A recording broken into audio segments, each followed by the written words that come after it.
Hi, this is Jacob Hornberger, president of the Future of Freedom Foundation, joined by Sheldon Richmond, the vice president of the foundation. This is the Libertarian Angle, the show that brings you the libertarian perspective on the burning issues of the day. Sheldon, I thought we'd talk about a couple things that are sort of in the news. One is this big controversy with Cliven Bundy out in the West, and the other is a gun control issue that has arisen in California. So we'll start with the Cliven Bundy controversy. You see all this uproar over the fact that the feds are, threatening to raid this guy and evict him from these federal lands for non-payment of grazing. You see the conservatives coming to his assistance until they discover that he's a racist, and now they're running for cover. And as far as I'm concerned, people are missing the really fundamental issue here. And that is that these kind of conflicts are inevitably going to arise whenever you've got government ownership of property. And that's what we have out in the West. I forget what the statistic is, but I think it's like 83% of all the land out there is owned by the federal government. And of course, you add that to the land that the state governments are owned. And I mean, this to me is the very essence of socialism, that the government owns the land and the controls the activities that go on there. I mean, this is what happens in Cuba, where the government owns everything. I mean, why is it that the government continues to own all this land out there? Wouldn't this entire problem be solved if they just simply auction off the land or somehow or another vested it in private ownership? You wouldn't have this problem, would you? Well, a couple of things. According to my reading, this area has been used for more nuclear testing than any place on Earth. So obviously the government has wanted it for years, and is not about to give it up because it uses it for nuclear testing. And then it also makes money off it by leasing it for grazing and also for gold mining. So it can make a good deal of money. The leasing, grazing fees that it charges, as I heard over the weekend on television, or last week, is actually at a subsidized rate versus what a grazer would need to pay if he were using some private land. So there's all these complications. Bundy's own position is entirely incoherent. I can't make any sense of it. First of all, he inserts the Constitution, and then at the same time says he doesn't recognize the existence of the federal government. That seems like a contradiction. I mean, what is the Constitution if it didn't create the federal government? So I don't get that. It's one thing to say I don't recognize its jurisdiction over the land, but he doesn't say that. He says he doesn't recognize the federal government as existing.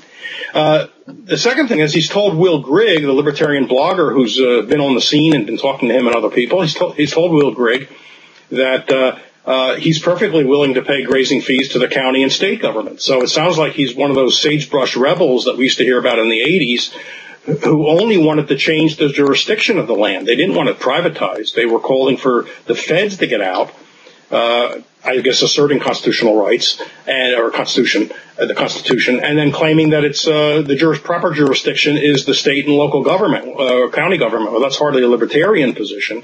He's not calling for privatization, but he further complicates it by saying his family has owned this land before the government claimed it. He goes back to the 19th century, but I read a report that looked at land records in Nevada, and that's not true. His family is not there any earlier than the 1920s, I think. So, it's very, very confusing. It doesn't sound to me like his position is very libertarian. And there is a libertarian insight on this. The land was taken from Indians. It was taken from the Western Shoshone tribe and also the Northern Paiute tribe. And there's a current, not in the eyes of the U.S. government, but there's a current dispute by three siblings, one of whom recently died, elderly siblings of the Western Shoshone tribe, claiming they've been deprived of their land and their livestock has been seized several times, and they live in utter poverty, unlike Bundy. So I don't know why that doesn't get any attention from the left or the right, and even libertarians don't seem to know much about it. Well, in my home state of Texas, which from what I can tell is mostly owned by the private sector, I don't ever hear of these kind of disputes. That you've got ranch owners that oftentimes lease their ranches out to to people that are wanting to graze the property. They want to bring their cattle on there, and so they reach a mutually agreeable deal. The guy brings his cattle onto the person's ranch. They're operating under a lease agreement. If they don't pay the lease price, the rancher goes to court and has the guy evicted. And there's not all this great big furor over the situation, where the press is coming in and, doing all sorts of, big publicity campaigns. And so this to me is the logical outcome of when you have government ownership of property here. And, okay, you can say that they need it for nuclear testing, but they haven't done nuclear testing in decades. And, I say it's time for the federal government to divest itself of ownership. I mean, if they can lease it out for grazing or for mining, then there's absolutely no reason why that property can't be privately owned. And whether it's given to the Indian tribes that you mentioned or whether it's put up for auction, my main point is that this controversy arises because the federal government owns this property. That once it's in private hands, then all of a sudden Bundy has to decide whether he's going to strike a deal with the private owner. If he doesn't strike a deal with the private owner goes to court, gets an eviction order, and there's not going to be all this sympathy because now we're dealing with private ownership rights and private leasehold rights, and you don't have all this controversy that arises that you ordinarily do with government ownership of property. Well, I'm not going to defend the government. I think it should be given to the Indians, and I'll say why in a second. But just to look at it for a moment from the Bureau of Land Management position, leaving aside the question of the legitimacy of the government holding the land, they would probably claim that it's no different from a private dispute like you just described. He's grazing the land. He's been, I think, for 10 years doing it or so, and knew the terms, but hasn't paid in over that period of time, and now owes $1 million or something like that. So they've gone into court, I guess, and I don't know I don't know all the details to explain why they showed up in force with armed people, cops and other kinds of government personnel. Why wasn't it just going through the civil procedures? But the government's position, I'm sure, is it's no different from a private dispute of somebody coming on private land under contract to graze and then not paying. They'd say, well, it's the same thing here. He knew the terms. There must be paperwork on it, and he's not paying. Now, that's more of a conventional analysis of it. That in itself wouldn't be solved simply by privatizing. As for privatizing, when we talk about property rights and legitimate property rights and how you shouldn't be able to profit from theft, and we mentioned the fact that the Indians suffered massive land theft, massive land grabs in the 18th and 19th century, and up to the present time, I guess. People will say, well, look, we can't put the genie back in the bottle. We can't turn time back. Those lands have been improved. There's cities. Much time has passed.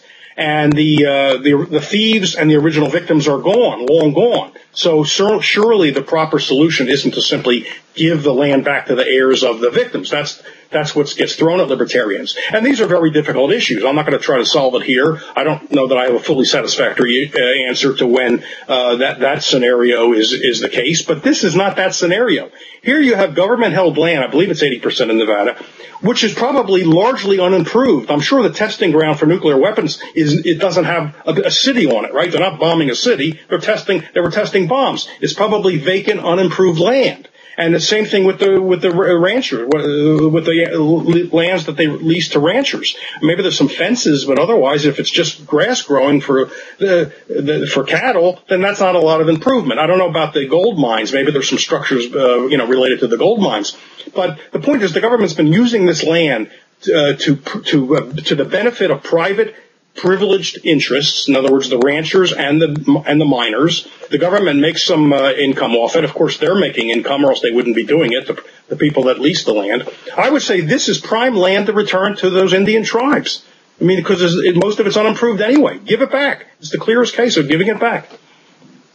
Well, I can't argue with that. I'm just saying get rid of the state ownership of it, regardless of how you do it. And that, if you give it back to the Indians, the market is going to work things out. They may decide they don't want to hold the land. Sometimes owning land is a burden, and they may sell it. But once you get it into private hands, I disagree with your assessment of that this is just like a private owner owning land. I think that when the government is involved, you inevitably get into all kinds of issues of public versus private that don't arrive when you're dealing with private and private.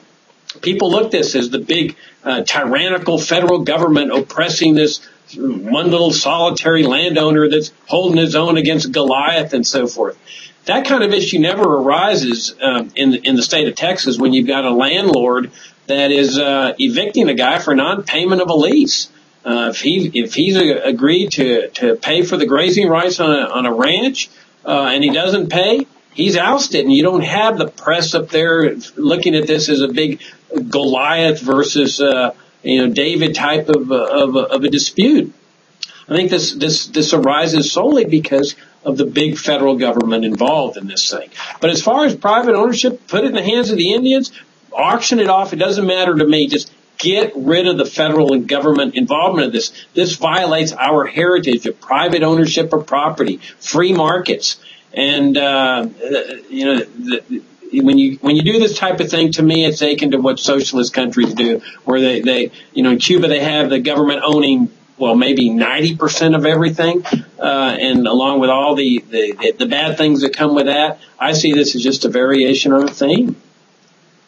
I think, this idea of eminent domain, I don't mean it in the sense of simply taking land for a particular purpose, but just the idea that the ultimate landlord is the government, is a very old principle that was always embodied in the U.S. Government, and every government. It's considered an element or a feature of sovereignty, and it's even presupposed in the Constitution. I mean, the Fifth Amendment, which says it has to be for public use and there has to be fair, just compensation, was added, don't forget, after the Constitution was ratified and in effect. And since the word eminent domain doesn't appear, the words eminent domain do not appear in the Constitution proper, that means it was presupposed. They assumed it already. They just added a limit to it, some limit to it, but after the fact. But that means it must have been there intact before they added it. So I don't think this is anything new. When I was comparing it to a private transaction, I didn't mean that it's entirely the same. Of course, the land is taken out of the economy. The government is not going to act like an entrepreneur because it's just not in the competitive market. And as I said, for its own purposes, it gives preferential grazing fees to I assume its favored clients. So I didn't mean that it's part of the private economy. All I meant was it's similar in this regard. Bundy went on knowing the terms. I mean, there's no surprise to him that he was supposed to pay grazing fees, and he didn't pay. I mean, he could have not gone on and said, I object to this grazing fee system. The government has no right to charge grazing fees. The land ought to be, it's either my land really, or it ought to be governed by the county government or state government. He didn't do that. He went on and grazed for 10 years and then said, I'm not going to pay. So in that respect, it's similar to the case you gave. I didn't mean it was similar in all respects. Yeah, well, and I also don't think it was ever intended that the federal government should be in the landlord business. I mean, even eminent domain, I think the original idea was that if you need a government building for a courthouse or a police station, something like that eminent domain would be used. But I don't think they ever had the idea that eminent domain would be used so that the government could enter the hotel business or the landlord business, the grazing rights business, or whatever. That eminent domain was going to be for a particular purpose, and that was a government building to do a particular government job or a government road, for example. Anyway, I think we've hit that long enough. Let me go to this thing that's going on in California. It turns out, the New York Times had an article that the Ninth Circuit, which is one of the most liberal circuits, if not the most liberal circuit in the country, has recently declared unconstitutional a concealed carry law that exists in California, that one of the most stringent in the country, which effectively prevents people from getting concealed carry licenses. And they declared unconstitutional. The decision's been stayed while the case is appealed by the state. But in the meantime, the Orange County, California Sheriff's Department has started honoring concealed carry applications. Now, it's apparently a very extenuating process where people have to come in for personal interviews or hearings and so forth. But all of a sudden, they got inundated with some 4,000 or 5,000 concealed carry permit applications, which indicates that, hey, people are interested in getting this. And now, of course, we see all the same, objections arise that we've seen in other states, that, there's going to be this outburst of crime and murders and violence and so forth. And I see it the exact opposite way, is that this is a way for people to protect themselves from people that aren't going to obey murder laws and so forth. In fact, one of the interesting lines in the article was where the sheriff says, well, we have lots of crime here in Orange County, but, and he uses the word but, people still value their gun rights here. Well, I'm sitting there saying maybe you have a lot of crime here because of these concealed carry prohibitions on people, carrying concealed weapons. And so it's kind of interesting that this thing's rising. It looks like it's going to go all the way to the Supreme Court, and I don't see how they can fail how they can do anything but uphold the right of people to carry weapons and go through these concealed carry permits. Now, you and I, of course, would say people should be free to carry weapons regardless of concealed carry. But I think it's at least an improvement on what's going on. What do you think? Well, that's right. Vermont, we ought to go to the Vermont system, which is no permit necessary. We were just up in Vermont, and I didn't notice anybody carrying guns, but I like the system. And I think there may be a couple other states where there's no permit necessary. I would not count my Supreme Court eggs before they hatch. The Heller case, which declared that the Second Amendment was indeed an individual right, not a collective right or a militia right, nevertheless contained an awful lot of language to permit regulation. All it really struck down was a total prohibition on the ownership of handguns, even in one's house. That was the Washington, D.C. law. So I'm not going to rest confident about this until I hear a decision. Like I said, there's an awful lot of room, and so that was not a great decision in my book. Everybody was most people were celebrating that, and it was good as far as it went. But it didn't go very far. So I'm not so confident. We'll see what happens. Kennedy, of course, will end up being the swing vote, and we'll see what he's going to do. Yeah, well, what's amazing to me, though, is how the statists can honestly come up with all these horrific predictions, despite the fact that none of them have materialized in any other state. I mean, you take Virginia, for example. We have concealed carry here. But the way the law used to be is that you were not permitted to conceal carry in a place that served liquor. And so the gun rights people started lobbying to eliminate that exemption, and the statists just went ballistic, saying, there's going to be all kinds of shootouts in the bars, people are going to be drunk, they're going to get in fights, and the first thing they're going to do is pull out their weapons, and you're just going to have all these massacres taking place in bars. Well, the thing went through, and none of that materialized. And you never hear from the statists about this anymore. They've had their lips sealed by the experience that people now are free to carry their weapons into places that serve alcohol. I don't think you can drink alcohol if you've got a concealed weapon. But there haven't been any problems. There have been no shootouts. There's been no fights that take place where people are using their guns. None of these catastrophic things have turned out. And the principle behind this type of law, where you can conceal carry into restaurants and so forth, is, again, the idea that, and this is what the left never gets. For some reason, they just got a mental block against this.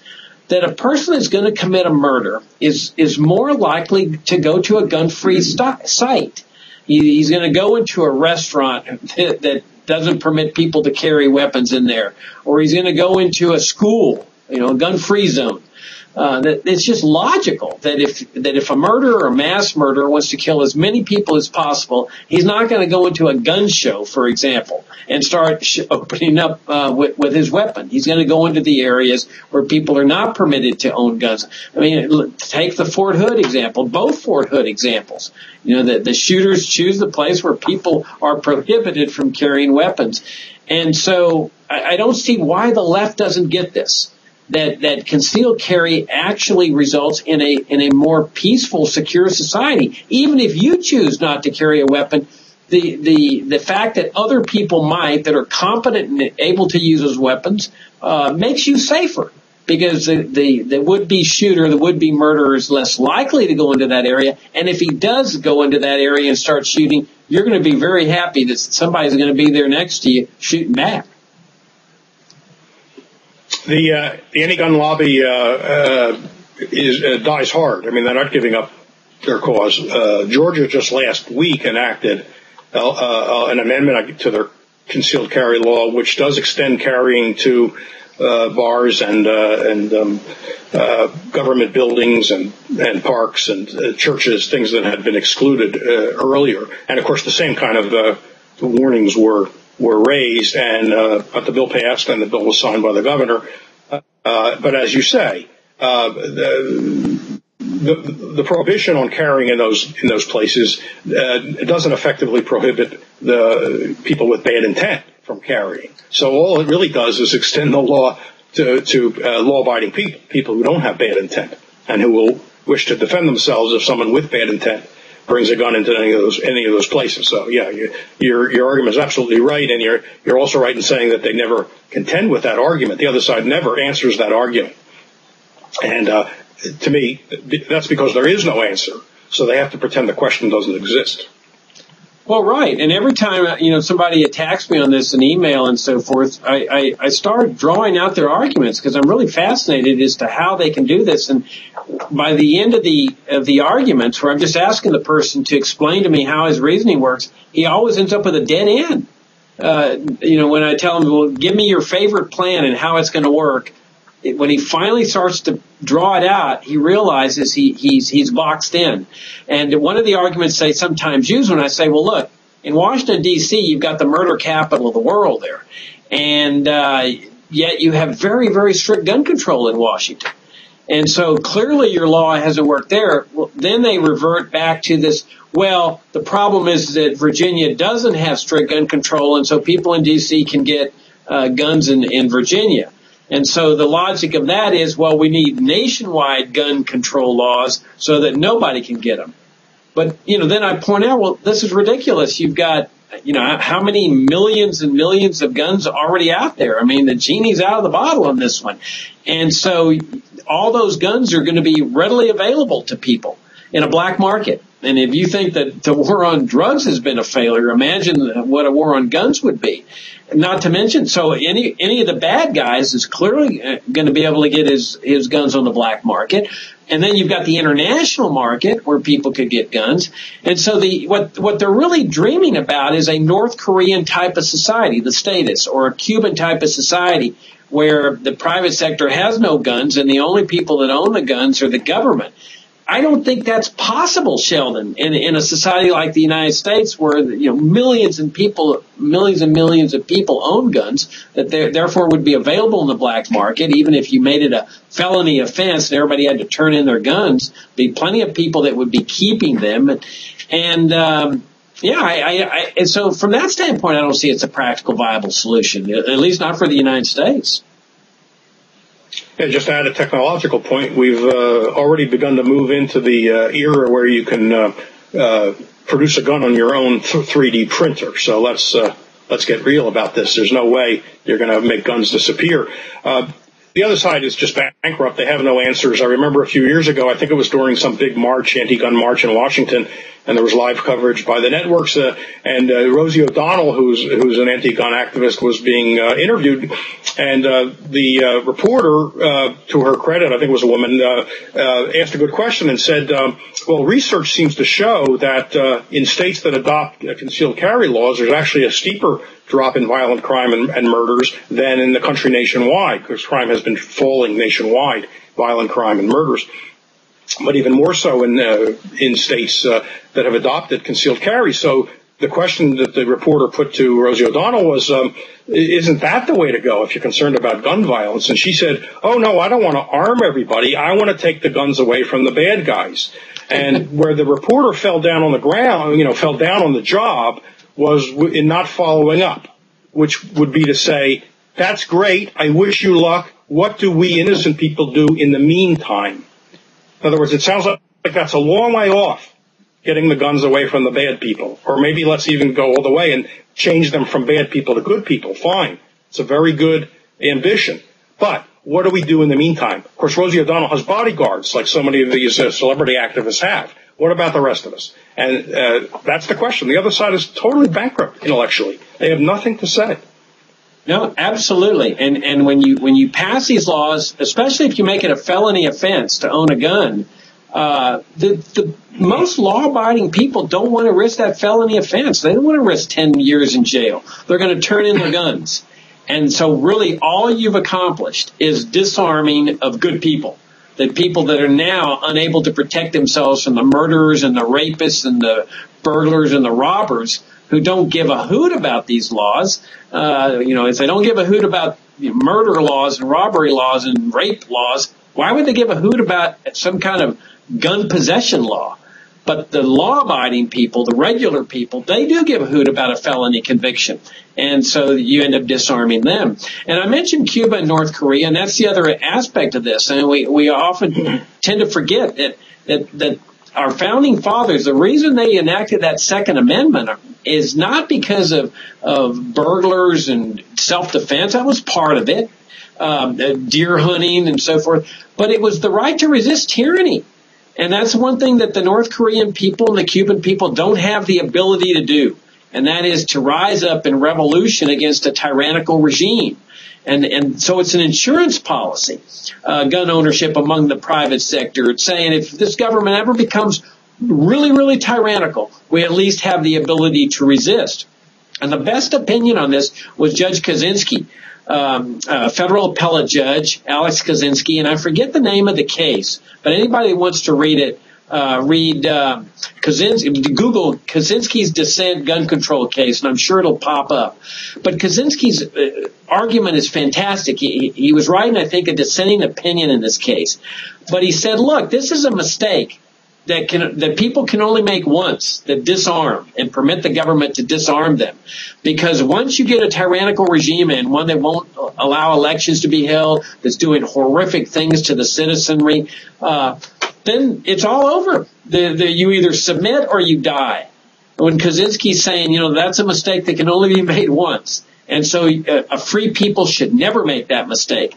And that, in fact, gun ownership serves as a deterrent to tyranny because the would-be tyrants know that people have this last recourse ability to take on the government with respect to guns.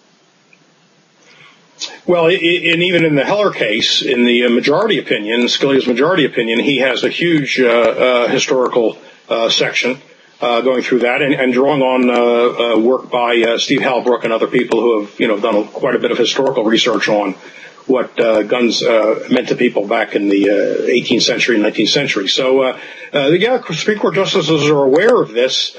My concern is they have a pretty expansive view of what appropriate regulation includes. And while an out-and-out ban can't be accomplished, of course, you can do a lot of damage short of an out-and-out ban on possession of handguns. Yeah, well, let's just hope that they allow the rather liberal regime of concealed carry, because concealed carry itself is a regulation. I mean, it's not like you pointed out earlier in Vermont where you can conceal carry without any kind of permit at all. That's the ideal. Let's hope that the Supreme Court just says that concealed carry is a legitimate permit at best, and it doesn't hold that the state can effectively prohibit concealed carry by attaching on a bunch of ridiculous restrictions on it. Anyway, that's the show. Greatly enjoyed visiting with you all again, and this is the Libertarian Angle. I'm Jacob Hornberger, Sheldon Richmond, Vice President of the Foundation, and until next time.